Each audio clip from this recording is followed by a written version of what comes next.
Hello everyone and welcome back to another episode of the Guild Wars Let's Play. The last episode we did Fort Rannoch in the Great Northern Wall missions. Now we are beyond the wall, or at least right near the wall. And the Charr took some prisoners last episode, so presumably we are about to go get them. King Alberarn has ordered us to hold the frontier gate, and that's what we intend to do. The world would come apart at the seams, and he finds my garrison still at their posts. Let's see. Give me 1 second. You're another one of those Vanguard soldiers looking for Prince Rurik, aren't you? He didn't wait for you, but I think you still have a chance to catch up to him. The prince is headed north to pursue the fleeing Charr into the ruins of Sirmia. Follow the road from Frontier Gate to Sirmia to rejoin the prince and rescue those carried off by the Charr. I directed Captain Meekin up that way not too long ago. He might be able to direct you further. Alright. This should be the main quest, yes. This game has tons of side quests, but a lot of them aren't super interesting. They're just kind of like little things to do to get experience. So we're just kind of going to be focusing in on our main story here. Oh, here's a collector. So the way these guys work basically is you bring them 3 of an item and they'll give you something in return. Which, especially back in the day, or if you're a newer player, some of that stuff is worth looking at. But nowadays most of us know, or you can get better stuff just by keep on going. There's a few places I'll talk about a little bit later where you can get really good weapons, like insanely good weapons that is very much worth knowing about if you're going to play this game for yourself. Or I mean, if you've played this game yourself, you probably know about it, but we'll talk about more when that comes. That's not for a little bit.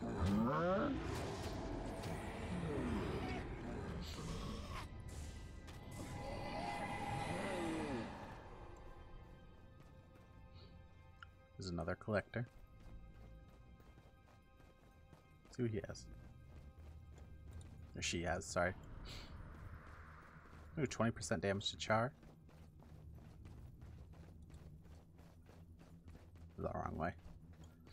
But definitely one of the things about especially Prophecies is that there's a lot of like places you don't have to go to. Like there's a whole zone down here that you just never have to visit for the story. There's this whole area here that we didn't go to. There's even an outpost, I think, down here somewhere that we just didn't have to go to for the story. Actually, maybe you're supposed to, and I just skipped it because I went right for the the mission, because I knew the mission was right there. That's actually probably what it is I was supposed to do something, but decided not to.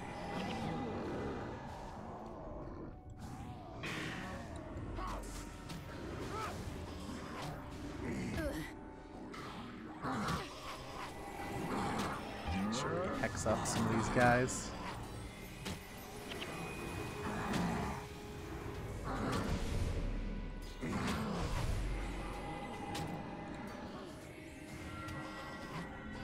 Ooh, there are a lot of them, but thankfully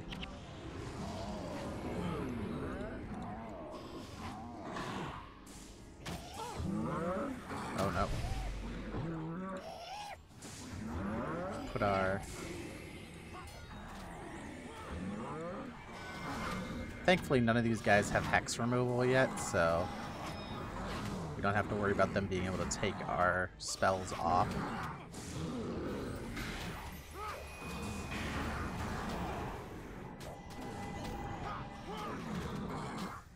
But yeah, if you don't know what you're doing, or if you're not packing enough disruption, this you want to be very careful with overpulling in this game, especially if you don't have, you know, a good team set up. You're still using henchmen.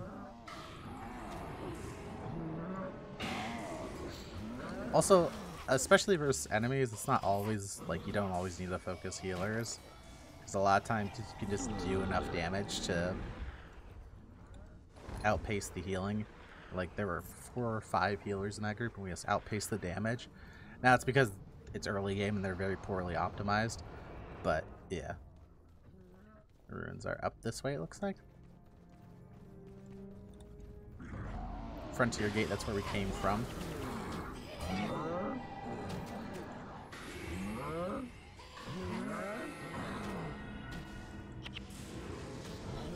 Our little imp is blowing stuff up.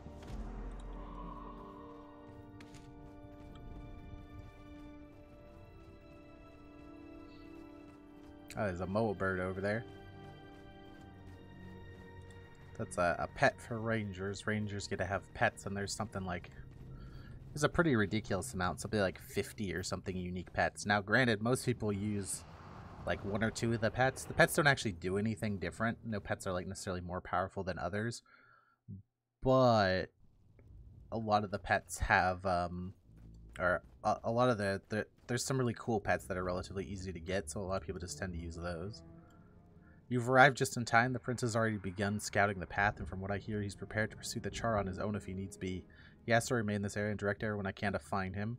I'm doing my best to carry out his orders. Gather a force as quickly as you can and see if you can catch up with Prince Rurik before he tries to face the Charr army on his own. Yeah, so as you can see, the difference between father and son is that Rurik, who's the son, is a bit more gung-ho, a bit more in the field than his father. All right, so enter this mission. And this mission's kind of famous, at least early on, for Rurik here going off and dying by himself, and you fail the mission if he dies. So you need to kind of watch him. It's not really that much of an issue if you know that, but like sometimes he can just sprint off into the God knows where and just get himself killed.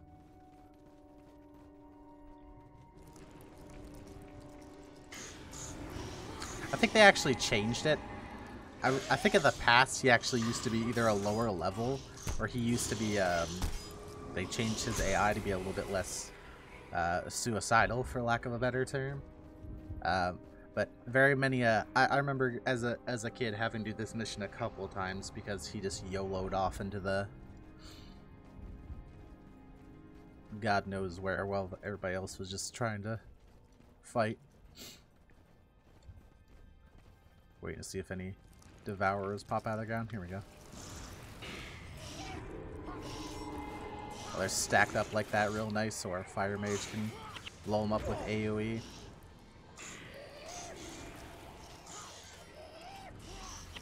One thing I think this game did a really good job of is a lot of the classes do feel different. There's a couple that have some overlap, but a lot of the classes feel unique. And definitely, despite the fact that you can double class, the just like basic small passives on the primary profession skill makes the classes feel different. An Elementalist and a Necromancer both playing like a fire magic build are going to be completely different. On top of the fact that like you can't get like headpieces or bonus runes unless it's your primary profession. So like I can't put on a like a fire magic rune. So runes are stuff that goes on your armor and gives you can give you bonus stats or like a bonus level to a skill. And I can't get ones for my secondary profession. I can only get ones for my main profession. So on top of the fact that like, you know, that just naturally tends to make people who are playing, you know, builds for the right class a little bit better. It also means that like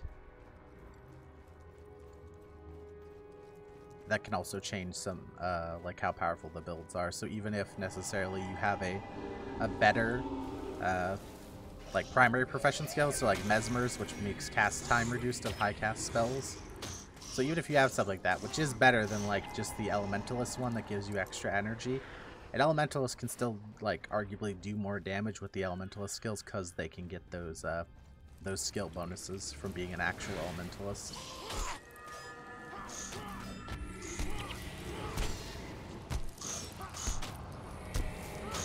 Empathy just destroys these things.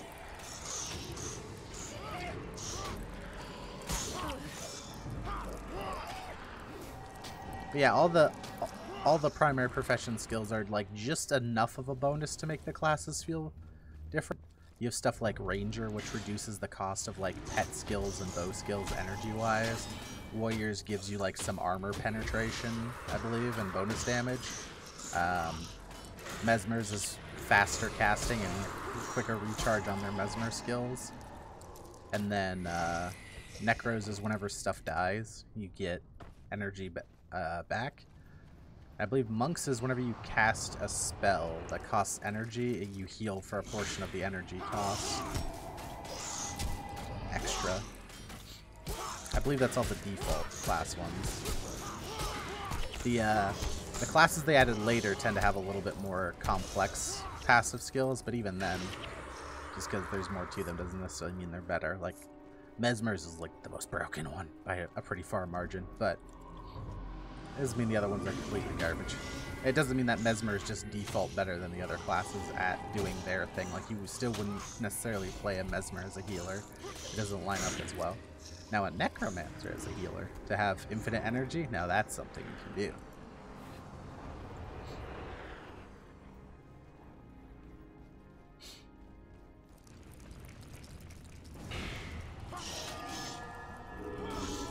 But yeah, see these all these things popping out of the ground? You can definitely get to a point where there's like 5 or 6 of them popping out of the ground on top of you. Okay. Or you know, you run past a group and aggro another group and Prince Rurik gets killed. We're looking for the Charr though. We don't see no Charr yet.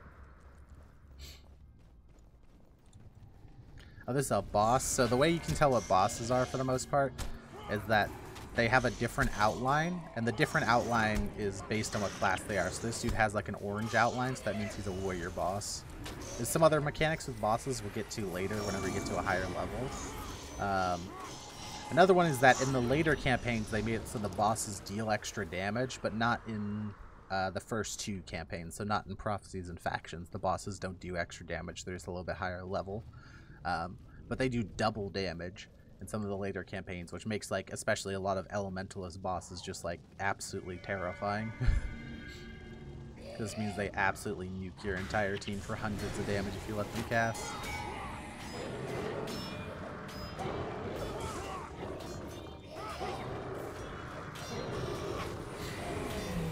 Go for the healer. Go back on these Axe Fiends.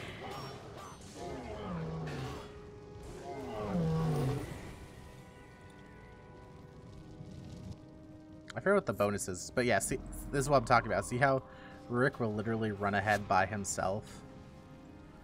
So because of this, you need to keep up with him. You can't just, like, he doesn't just stay with your party, so he can get himself killed. And he'll die to, like, 1 pack of these guys, generally, by himself, so you need to be very careful.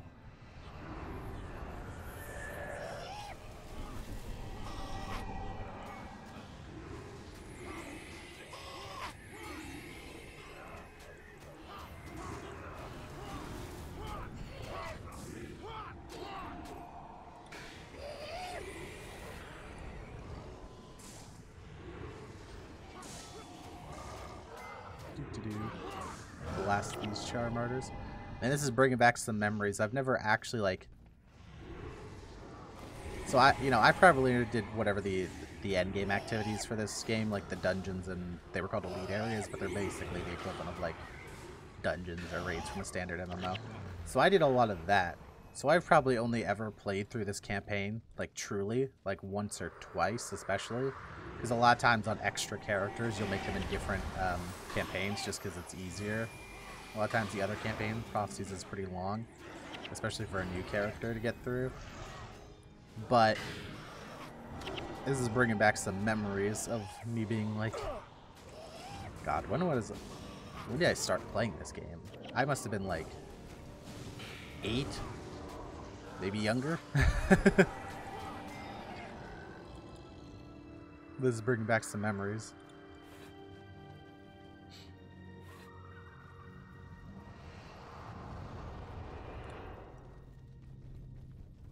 So here we got 2 martyrs and a shaman.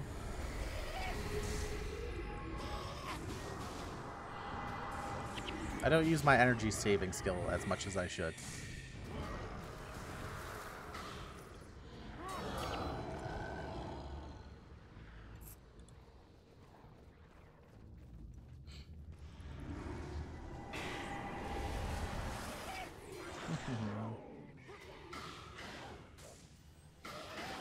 I forget what path Rurik takes. Actually, where is he? That's another thing you want to do. You want to make sure he's actually with you, because, like I said, he likes to run off by himself and go die.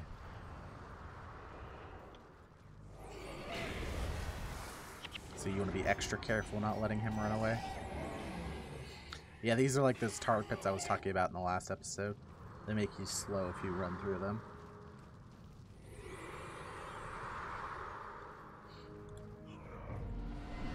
Here's a hunter, so we can put empathy on him so he does a little bit less damage, and so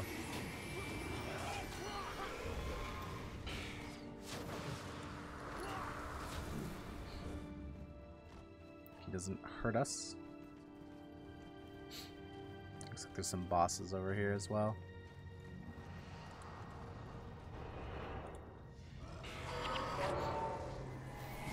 If I remember correctly, this is actually a pretty long mission. This is one of the longer missions in the game. So that's another reason why you want to make sure you're keeping track of Rurik, because if you lose him and you have to restart this mission, it's going to be... yeah.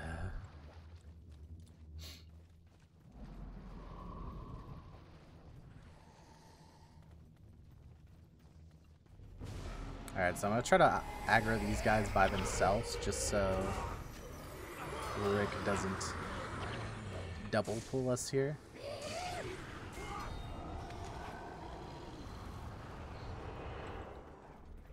There's a monk boss up here, so we're going to make sure we get a backfire on him.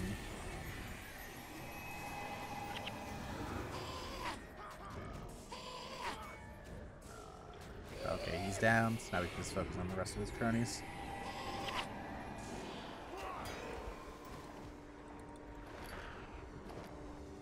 So we rescued some of the mages, or some of the people we came here to rescue.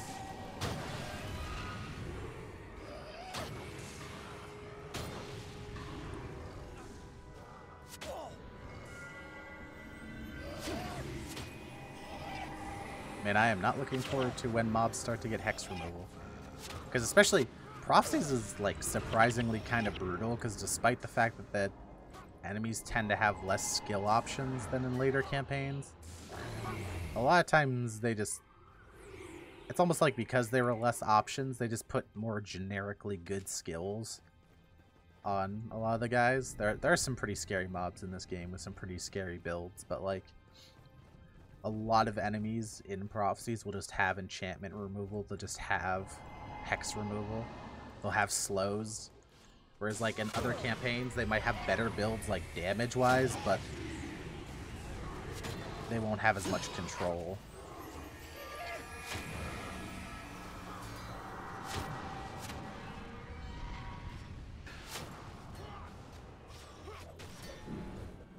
Charr. The bag's getting a little full. Is there a boss here? Oh. So I'm going to pull these guys back. That's actually why I have a flat bow, despite not being a ranger. Is so I can pull mobs. If you are playing this game yourself, I highly recommend getting a longbow or a flat bow for anyone, for any character. Ooh, our healer's getting really low in the back there. Doing a lot of damage to her. And I don't have a resurrection signet. Alright, let's get it.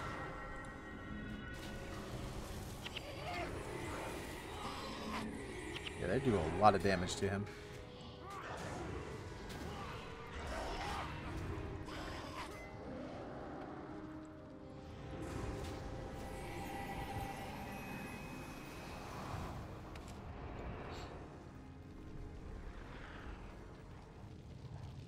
Alright. So I think we keep on going. I think we go this way. Let's make sure Rurik comes with us. Yeah, okay, he is. Good. Don't want him to get lost.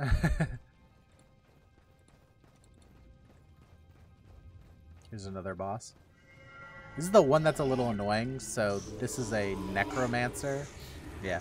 But if you saw, the last boss was also green. So Necro and Ranger are probably the only ones where the whole colors matching what the boss is thing doesn't work as well, because both Necro and Ranger are green, and like they are different shades of green, so if you get used to it you can actually like tell them apart, but sometimes it's annoying to tell them apart, and like obviously you would want to approach them differently.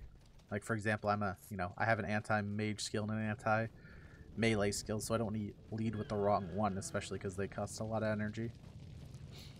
I have a pretty decent cast time.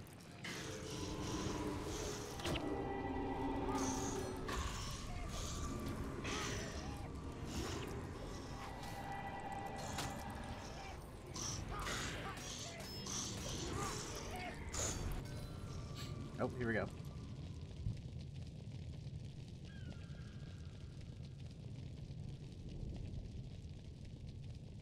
Gods, how long have you been out here, man? I don't know. Since my unit was taken at the end of the last Guild War, I think. Since the sky rained fire and destroyed Ascalon. He looks more disturbed. You've been here since the searing?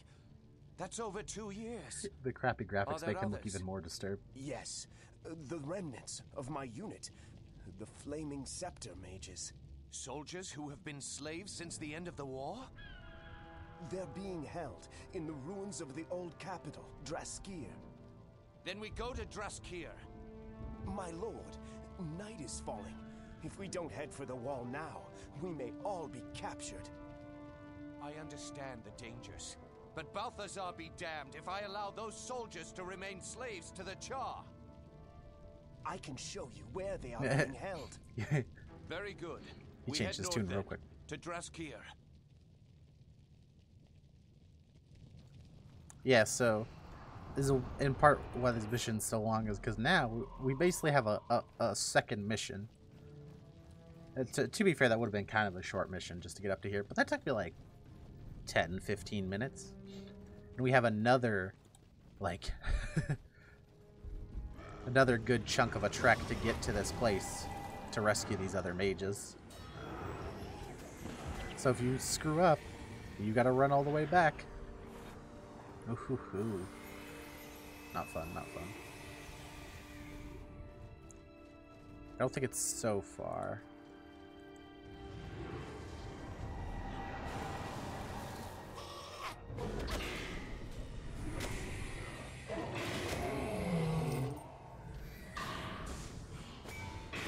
Kill that guy.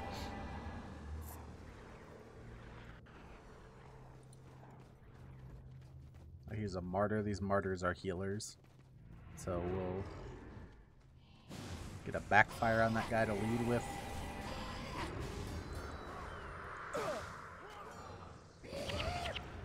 So I believe there is one nice thing up here, which I believe is... Yes, I think if you come up here, Rick will actually stay here because the bridge is down. But you want to do that because that means he'll sit there and can't die. Well, hopefully can't die. Like, theoretically, I guess he could die. If there was something patrolling around there, but there isn't. That would be a real jerk move. To have something patrol up to him and kill him if you didn't go fast enough. Oof. Let's not give them any ideas. Oh, one guy by himself here.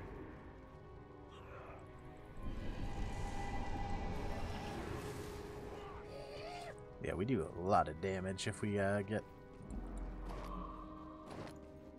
get our skill on people.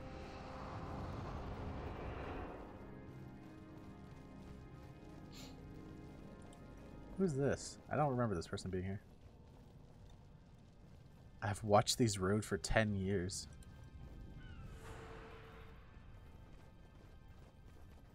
Oh, this is the bonus. You have to follow those guys back to their temple, and yeah, we're not doing that. This mission is long enough.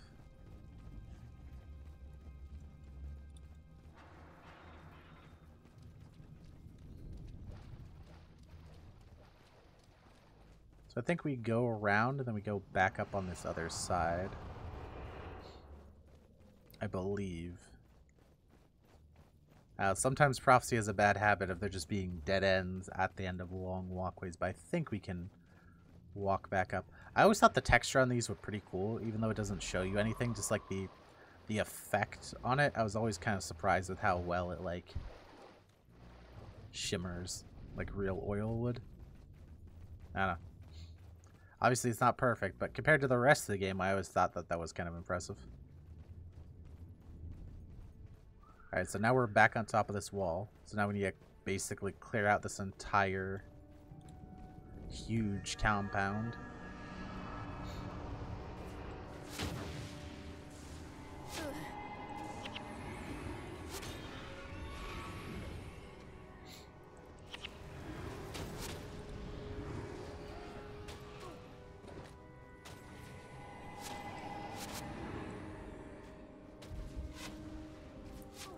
Alright. Make sure we have empathy on this. But yeah, Rangers, especially the Charr Rangers, they tend to do actually quite a bit of damage for their level. So they will cut through our squishies pretty quick if we let them. I think our healers almost died like, 3 times. Yeah, I think we actually have to go around it down. Oops.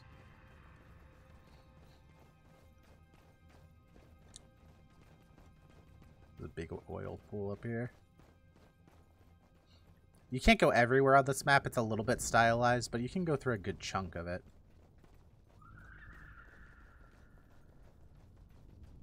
Like, I think to my knowledge, I don't think you can go, like, obviously, like, all the way up here. Or, like, up here. But a lot of, like, this area is completely playable. So the world is quite big, but especially with the ability to teleport around for free super easily, it's not a big deal to get around. Alright, so we hit this lever and get Ruriken.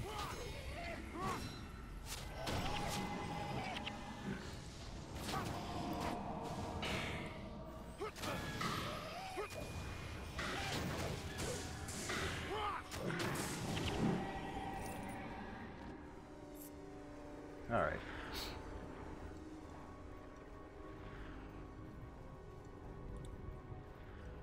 Yeah, so how this works is that there's actually a big group of Charr in the middle there. And if we if you run into them, there's a pretty high chance that you'll fail. So what you want to do is skirt around the outside. Although if you're coming back later and you have like heroes and stuff and you know you're well built, you can just YOLO through the middle and kill everything basically. Which is a pretty funny way to do this mission. There's another... Prophecies has a couple missions like that. I think there's 2 in Ascalon to my remembrance, where it's like the actual mission wants you to go around and like, you know... Ooh, it's a purple staff. I'm actually gonna drop something and pick that up. Not that that's gonna be any good because it's a water staff, but... I don't know. I expect to see purples this early in the game.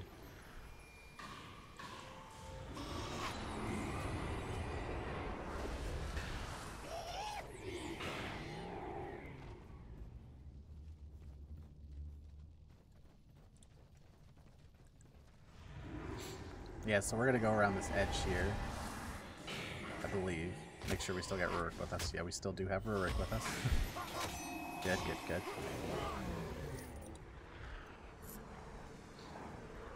But yeah, what I was getting at is there's a couple missions in Prophecies where it's like the game wants you to take a long way around because there's a whole ton of enemies and stuff out front of the gate or whatever it is. But if you're, you know, confident, or, you know, you have a well-built team and stuff like that, you can just YOLO out the front. Through that Mesmer boss. So we're gonna get empathy on him. Or get, sorry, backfire on him. You see our allies are taking a lot of damage. Healer almost died. Not what we want. So yeah, so now these mages, I believe... I think we can close this gate.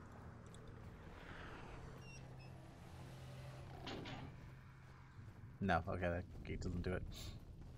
But now, essentially, what's going to happen is...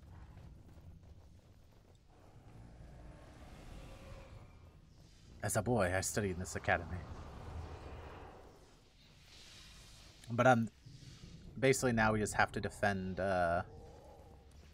from the waves of attacking Charr. They're going to come from like 2 or 3 different directions.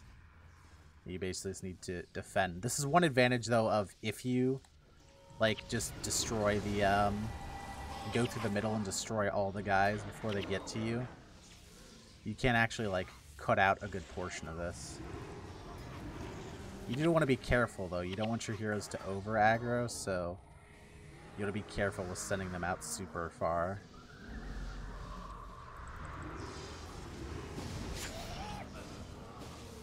When they're grouped up like that, get them good spikes in.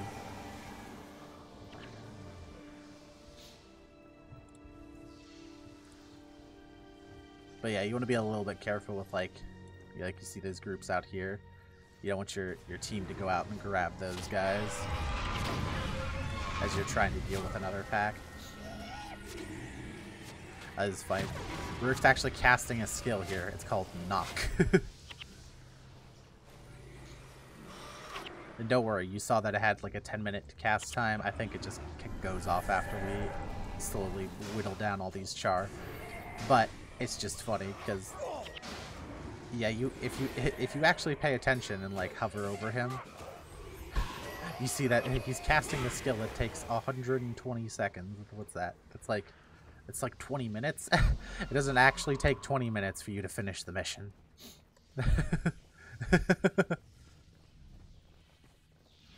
You just have to wait till you kill everybody, I believe, then there's a short timer. But imagine if you had to actually defend this place for 20 minutes. Oh my god. And you die at like the last second. Because if you die in a mission, like your whole team wipes, you're done. That's it. You're back out to the outpost, and you have to redo the entire thing. It doesn't like save your progress or anything. Oh, there we go. So we saved all these mages and everything.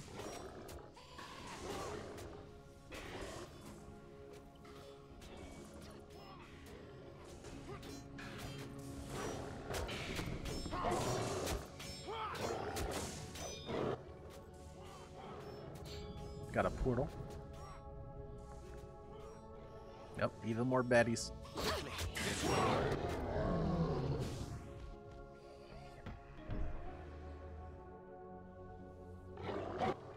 Yeah. That was close. Closer than I'd hoped. This portal will take us to the academy at Nolani. From there, we can make it to the wall and cross over to Rin. We should hurry. The magical wards will hold back the Charr, but not for long. Magical wards, my fam. That's just a door. My lord. Come look at what I have found. Is that? Yes, my prince. I believe it is the mouthpiece for the fabled horn, Stormcaller. With this weapon, we could destroy the Charr once and for all. Ascalon could be saved. I have heard the stories of the horn's magic, but let us not be too hasty. I agree with him. If this is what you say it is, then we must get it to Rin. We'll see for ourselves how much power this Stormcaller has. Come, we'll take this to my father, King Adalbert. Surely he will know if discovering this weapon is our salvation, or simply too late. Either way, staying here will surely be the death of us. Quickly, through the portal! Of course they get through at the last second. Yo, imagine if one Charr just followed us through and just ended up on the other side with all of us looking right at him. He's like, hi? So where did we end up? We ended up at the Nolani Academy. So this is what I was talking about with the whole teleporting thing. So you can actually walk, I believe, most of this distance. So you can go up through here, and then you can actually go through the wall. I believe it's around here, and like go through outposts and everything to eventually get to here. But because we took the mission path, we just teleported from here to here. And if you do that throughout this entire campaign, you'll miss a ton of areas, which is like a little weird. I don't know. I always thought it was a little weird. Do you sell bags? You do sell bags.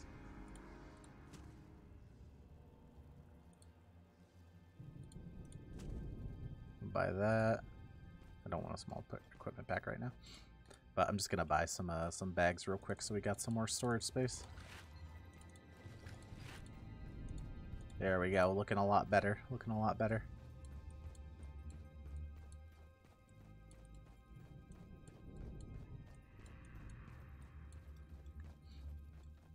So where are we at now? We're in the Nolani Academy, which is... None of Ascalon's academies of magic remain intact after the searing. In its prime, the Academy of Nolani was the greatest across Tyrius, one of the most prestigious school of magic on the entire continent. So it's essentially Guild Wars Hogwarts. Ambassadors from Orin Kryta often made special arrangements to have their children study here, even though they were not of Ascaloni descent. Oh, so I guess that gives me a good excuse to talk about this. So there's essentially like 3 different human areas. There's Ascalon here, which got nuked during the searing, but this is like one of the human settlements in this region. And then we learned about the ambassador from Kryta. Kryta is down here. This is like a tropical-ish region. And then Ur is actually an ancient a civilization that was like down here somewhere, and this was actually sunk a while ago due to some like, you know, ancient magic mumbo jumbo fluff. But the TLDR is that there used to be 3 human kingdoms. Ur got destroyed by magic. Ascalon got nuked in the searing, so Kryta is really the only one left at this point, kind of. Although Ascalon's still holding on. But that's who that delegate was down, like, around here that we were talking to. He's from over here, the Crichton region. And, like, obviously these 3 nations have warred for a long time. That's why it originally was called the Guild Wars, because the guilds are essentially like the different groups in these factions and them warring between each other. So that's where the name comes from, and that's why the King Adalbern isn't as, you know, isn't as friendly to the Crichtons as his son like Rurik was, because Rurik, I don't think any of the Guild Wars were going on by the time he was born, or at the very least they were ending, but Adalbern is old enough for the Guild Wars to be in full swing during his time, because Ur didn't sink that long ago. Like, I think it's only like at most 100 years. I think it's even less than that in the story. So that's why the human nations don't necessarily get along super well. But anyway, that's gonna be the end of today's episode. We're gonna start next episode with this mission. I want to thank you for coming out, and I hope you have a great day.